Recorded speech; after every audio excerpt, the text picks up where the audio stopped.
पहली बात, फिर स्वागत है हमारे पिछले सेशन में। और दोस्तों मैं ये कह रहा हूं, अगर आप सही में नशा मुक्त होना चाहते हैं तो मुझे अपने शत्रु को पहचानना होगा।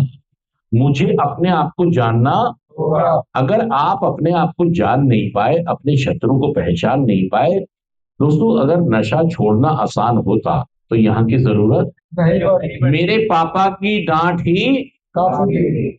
सच कहना जो कह रहा हूं, अगर नशा छोड़ना आसान होता तो मेरे मम्मी के आंसू ही मेरे को बदल सकते थे।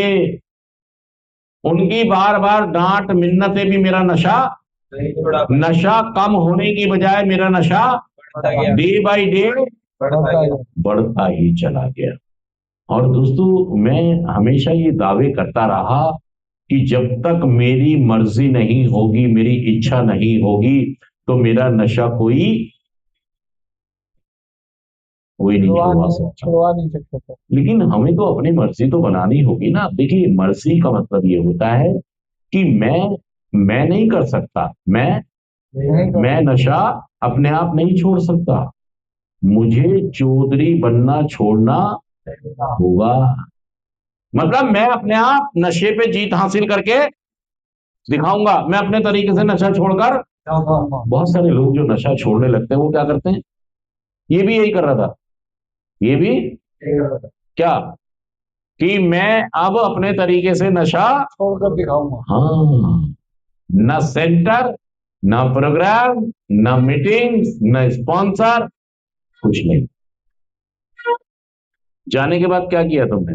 जाने के बाद मैं अपने काम के साथ, वही तो मैं कह रहा हूँ भाई साहब, करना क्या था, मीटिंग और स्पॉन्सर के साथ जुड़ गया। लेकिन इसने क्या सोचा, मेरा काम हो गया, मेरा काम हो गया, मेरा नशा छूट गया, अब मैं दुकान पे रहूंगा, बिजी रखूंगा अपने को, दुनिया जाए कभी नशे को हाथ, ये सोचा था इसने। मतलब अपना चौधरी खुद। भारत ने भी क्या सोचा था, मेरा नशा छूट गया, मेरा नशा छूट गया, अब मुझे किसी की जरूरत नहीं है, अब कोई ताकत मुझे नशा नहीं करा सकती। हाँ, ये एक दिमाग में बात रही। मतलब अपने चौधरी खुद बन बैठे। हमने बीमारी को समझा ही नहीं कि मैं किस तरह की बीमारी से पीड़ित हूं। एक तो सबसे बड़ी दिक्कत क्या रहती है कि जितने भी लोग नशा करते हैं इनके साथ प्रॉब्लम ये रहती है कि एक तो एजुकेशन की बड़ी प्रॉब्लम रहती है। क्या प्रॉब्लम रहती है? एजुकेशन। पांचवी, छठी, सातवीं, आठवीं, नौवीं, टाइम फिश। सारे लोग बोलिए, पांचवी, छठी, सातवीं, आठवीं, नौवीं, टाइम फिश। मतलब स्कूल गया,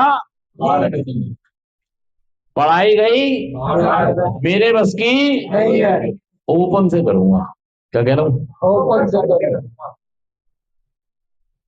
बंद से हुआ नहीं। अब कहां पहुंच गया, दिमाग चला रहा है हुआ। मैं कुछ और करके अपना जीवन चलाऊंगा, कंप्यूटर चला लूंगा, नौकरी कर लूंगा, बिजनेस कर लूंगा, मतलब दिमाग चला रहा है मैं और कुछ कर लूंगा, लेकिन पढ़ाई नहीं करूंगा। क्या होता है उसके साथ, ज्यादातर लोग जो बैठे हैं यहां पर देख लें सब, पांचवी, छठी, सातवीं, आठवीं, नौवीं, डांडा है नहीं वो, मतलब उसकी परसेंटेज इतनी कम है, प्रतिशत, जो लोग 12वीं करते हैं, जो लोग ग्रेजुएशन करते हैं, उनकी परसेंटेज बहुत कम है, बहुत ना के बराबर होते हैं कुछ लोग, लेकिन उनकी कोई गिनती की नहीं जा सकती क्योंकि बहुत ही थोड़े से होते हैं। जितने लोग नशा मुक्ति केंद्र में आते हैं, ज्यादातर लोग अपनी पढ़ाई छोड़ देते हैं, बीच में ही छोड़ देते हैं। 9वीं बहुत हो गई सर, पांचवी, छठी, सातवीं, आठवीं, या तो पांचवी में ड्रॉप, या छठी सातवीं, या सातवीं, और जैसे तैसे सातवीं आठवीं में पहुंच गए तो नौवीं में तो पक्का सच कह रहा जुड़ गया हम। उसका 9 मिनट और कह रहा भाई साहब इससे आगे मेरे बस की बात दिल में जुड़वा लो हाथ। क्या कहता है? मम्मी पापा ये जोड़ो, तुम कुछ भी कर लो, मेरे बस की पढ़ाई नहीं है। अब जब उसने पढ़ाई नहीं तो फिर उसको एजुकेट कैसे करें? इसीलिए वो ज्यादा चीजों को बारीकी से समझ नहीं पाता।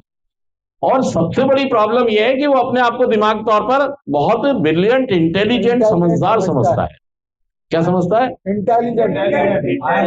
हाँ, आई एम परफेक्ट, मुझे सब पता है, मुझे सब पता है, मैं सब संभाल लूंगा।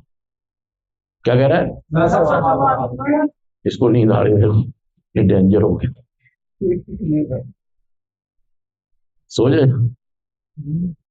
तो ये जो कुछ कमियां हैं, ये क्या है कि देखिए आप इस बात को समझें,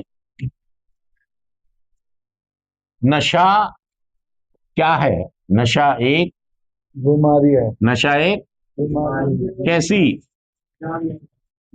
और मानसिक और आध्यात्मिक। मानसिक ऑप्टेशन आते हैं, खिंचाव आते हैं, हम ठीक भी हो जाते हैं, उसके बाद भी नशा हमें अपनी तरफ। इस बीमारी को समझना होगा, इस बीमारी को जब तक आप बीमारी नहीं समझेंगे, जब तक आप तो नशा छूटने वाला है नहीं। मानसिक खिंचाव कैसी बीमारी है? शारीरिक भूख, शरीर की मतलब और एक बार नशा करने के बाद आने दो। एक शराब पीने वाला, नशा करने वाला, कोई भी नशा करता है, चाहे वो भंड हो गया पी के, मुझसे पूछोगे ना भाई एक पैक पिएगा, कहेगा हाँ लिया, कभी मना नहीं करेगा, चाहे कितनी भी उसने पी रखी है। और कोई उसे कहेगा ना यार, क्या कहेगा? मतलब इतनी भूख हो जाती है उसको, इतनी भूख, उसकी भूख कभी खत्म। शारीरिक भूख, मानसिक खिंचाव और आध्यात्मिक शून्यता। 0% पे आध्यात्मिकता पूछते। आध्यात्मिक शून्यता का मतलब है कि हम अपनी माँ के आंसू भी देख समझ नहीं, घर की इज्जत मान मर्यादा भी देख समझ नहीं पा रहे। हाँ, लोग हमारे घर वालों को भी जूते मार रहे हैं। हाँ, और हमने अपने पिताजी की पगड़ी, ओए ओए क्या कर रहे हैं, और हमें एहसास, मैं क्या कर रहा हूं, दिन रात मेरी मम्मी से लड़ाई हो रही है, दिन रात मम्मी से, हाँ, बहन से लड़ाई हो रही है, तुम सब बेकार। दोस्तों अगर सही में अगर आपको नशा मुक्त होना है तो फर्स्ट थिंग फर्स्ट अपनी बीमारी को समझना होगा कि मैं एक खास बीमारी से पीड़ित हूं, मुझे एक रोग है, मुझे इस रोग को समझना पड़ेगा। आप पता है क्या कर रहे हो? मैं अब की बार नहीं करूंगा, मैंने पक्का प्रण, मैंने वादा, मैंने कसम, अरे भाई साहब इससे कुछ नहीं होगा। अब मैं अपने को बिजी, अब मैं गाँव, अब मैं जमात में, अब मैं वैष्णो देवी के दर्शन, और भाई साहब दिमाग चलाते, क्या कर रहे हो? दिमाग चला। अरे भाई साहब जो करना है वो करो यार। मैं ये नहीं कह रहा हूं पूजा पाठ नहीं करनी चाहिए, लेकिन भाई साहब किसी को टीबी हो गई तो इलाज जरूरी है। वैष्णो देवी जाने से, पूजा पाठ से, किसी भी धर्म से हम रोक नहीं रहे, हम ये कह रहे हैं बीमारी को समझो, और बीमारी कैसे ठीक होगी उस इलाज को समझो। अगर हम इस इलाज को समझ लें कि अगर हमें नशा मुक्त होना है तो हमें प्रोग्राम करना होगा, मीटिंग जाना होगा, मीटिंग जाना होगा, सहयोग लेना होगा, स्पॉन्सर बनाना होगा, और सही में इन सब चीजों को मैंने समझ लिया तो मेरी जिंदगी में भी चमत्कार हो सकता है। बहुत सारे लोगों की जिंदगी में चमत्कार होगा इस बीमारी को समझ के और रिकवरी के प्रोग्राम को समझ के। अगर वो लोग नशा मुक्त हो सकते हैं तो आप भी हो सकते हैं। नशा मुक्त हो सकते हैं, 110% हो सकते हैं।